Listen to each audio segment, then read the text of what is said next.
Hello, hello. We are here for the Work with Soul 5-day online workshop. I am Rebecca Niziel, your co-host and co-creator of Work with Soul, and I am here with Valerie D'Ambrosio.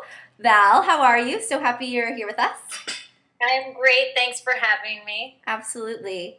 Val is a personal transformation coach, the founder of Hanuman Yoga Festival, and co-creator of Venus Rising, a new movement to help women unleash their feminine power. Val, I know you haven't always done this, and you have a little piece of your story that you want to share just around transition, since so many of the people in this workshop are in a stage where either they're transitioning or about to. Can you tell us about that little piece of your story?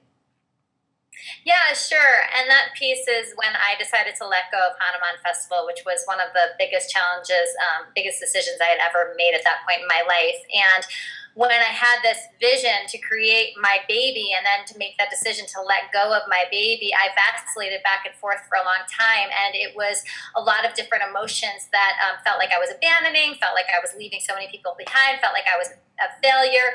And when I really allowed myself to step into what it was that I really wanted, I recognized that that was in letting go.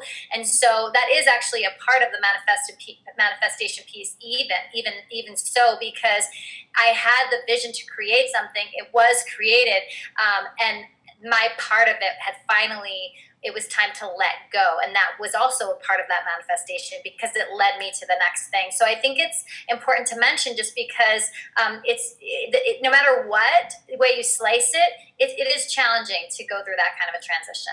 Yeah, and that's a beautiful point to speak to, just because so many people struggle with letting one thing go in order to create space to allow whatever is next to manifest and appear or be created. And sometimes it is that holding on of the past and the old thing and what we've already done that blocks us from what we want in the future and having the energy we need. So thank you for sharing that part of your story.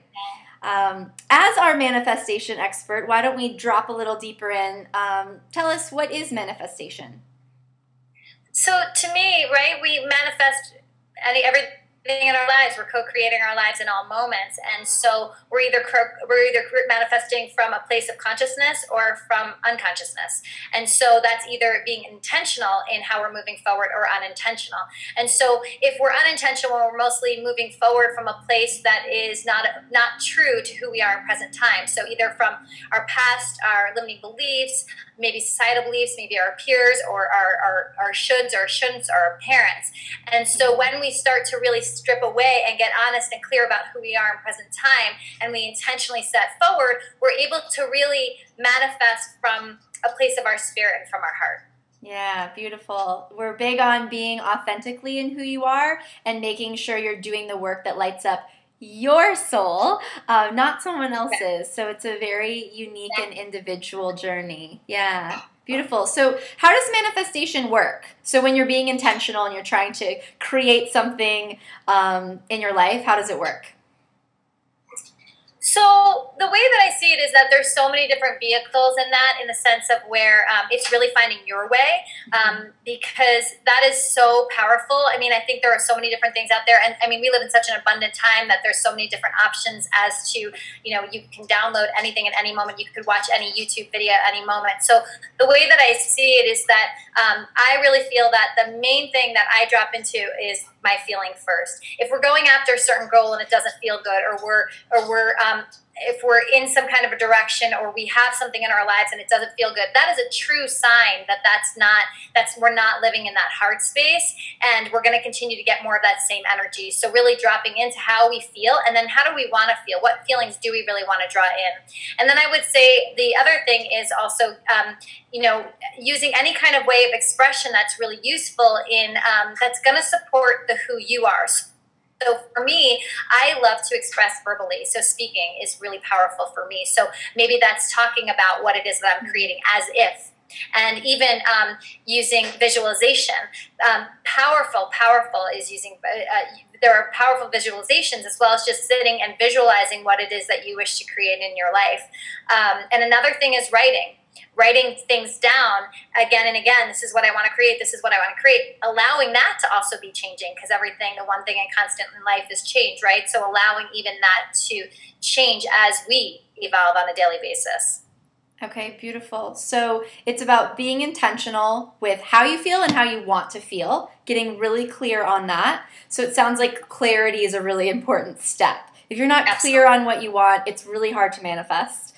The next step is then finding your authentic way that you want to put energy towards what you want, whether that's speaking to it, whether it's writing about it. I know you and I have talked about, or like really getting it in your body. So maybe you dance it. Maybe you dance it into being, or move it into being. So there's so many different ways, and everyone can kind of find the way that feels right for them.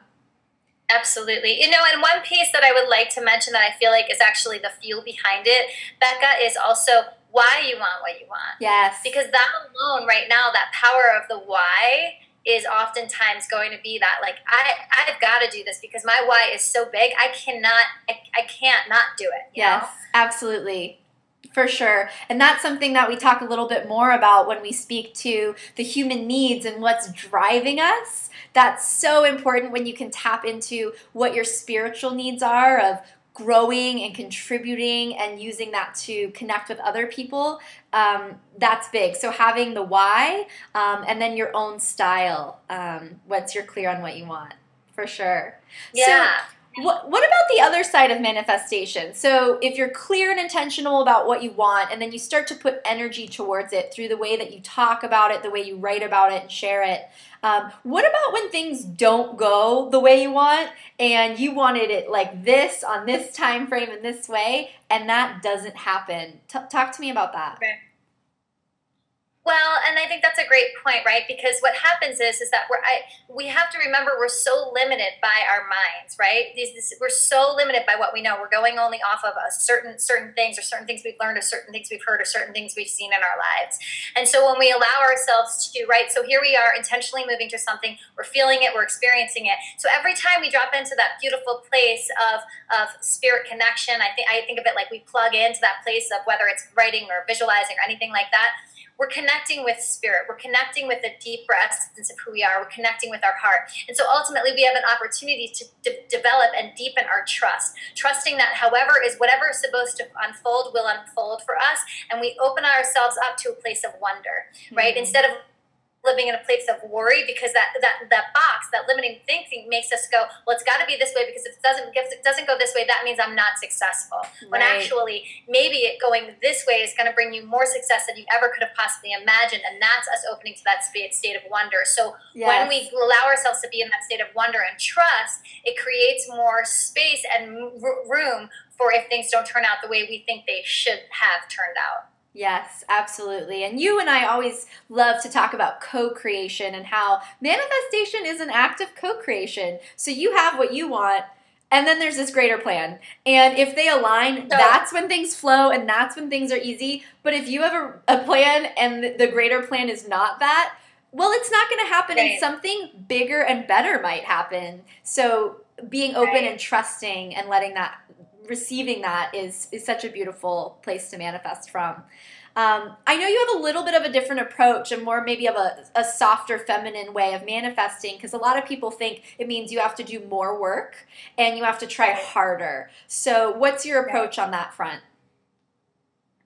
For me, what I've learned over time, because I'm a recovering type A, is that when I find myself forcing or pushing or trying to fit a square peg into a round hole, I'm most likely actually not in alignment with my truth and my heart. So I really allow myself to I practice allowing myself to be fluid in that process, to really feel our way through it. And in having a partner that walks the talk, and she drops in as much as I do, and we actually do this work together, we meditate meditate together and we sit together.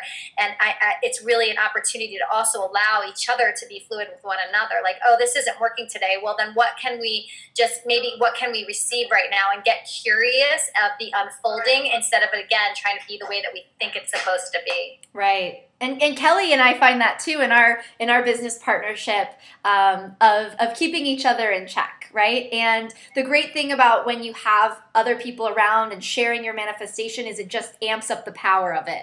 So that's what we're all doing here. And I want to have you kind of just roll through what these women can kind of take from what we're talking about and really do and put into action. So what's the process? What can these women take away from this?